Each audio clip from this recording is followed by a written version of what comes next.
What's up, America? Neil here. And Kim with Geauga Firearms Academy. Thanks for watching.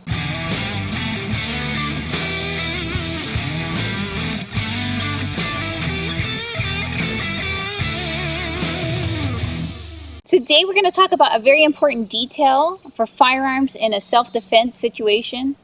Now, a lot of times you're going to see this video, and we've done it too, the pelvic girdle shot. So if Kim's facing me for a second here, we always talk about the pelvic girdle. That's your literally where your hip structure is in line. Because if we do damage to that, regardless of how, if you're on drugs or whatever, and you can't feel pain, you don't feel pain or whatever, by damaging that structure, you prevent the person from obviously walking, and so that's what we want. And plus, it's very fast because I'm going from wherever my holster is to just right there. Okay, and we're going to be in a very close proximity. But here's a detail that I think that a lot of instructors miss, and it's not, they don't know. It's just something that they take for granted because we kind of know this. And we're going to talk about out of battery positions. So I'm going to show you here in a minute with some real firearms, and you're going to be able to see and hear what I'm talking about. Okay. So before we get to that, just imagine, I don't have my safety gun here because we're not in the range today, but it doesn't matter. Let's assume that Kim is very close to me.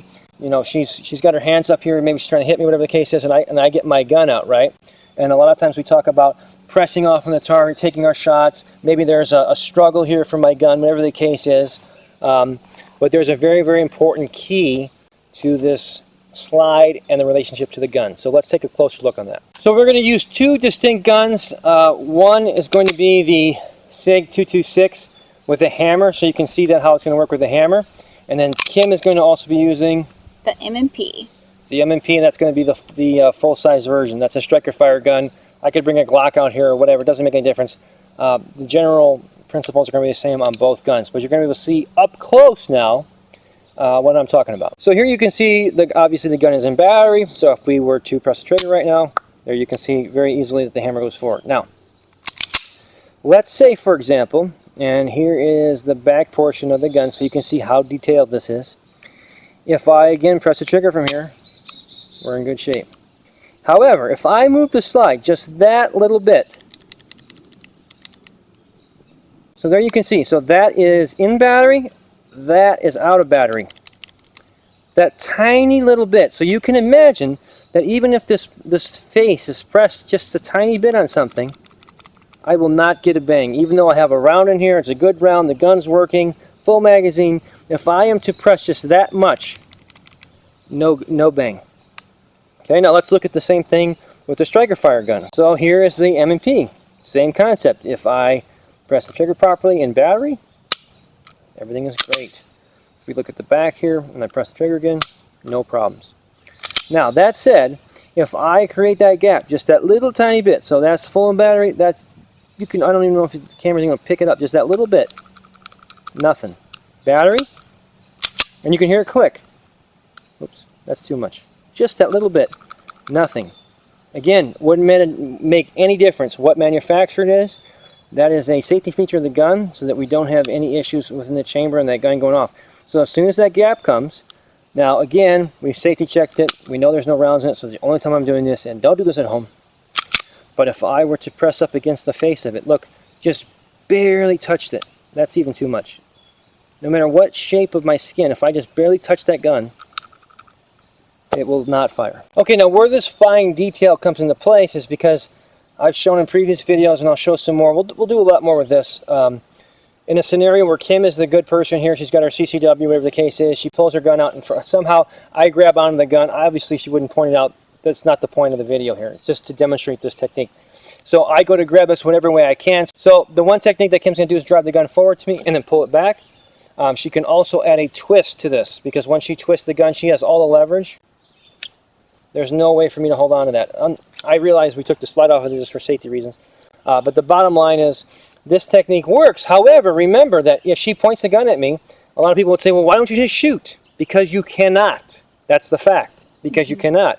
Because as you just saw previously, is that if I grab this, pretty much, unless you pull back first, then she can shoot.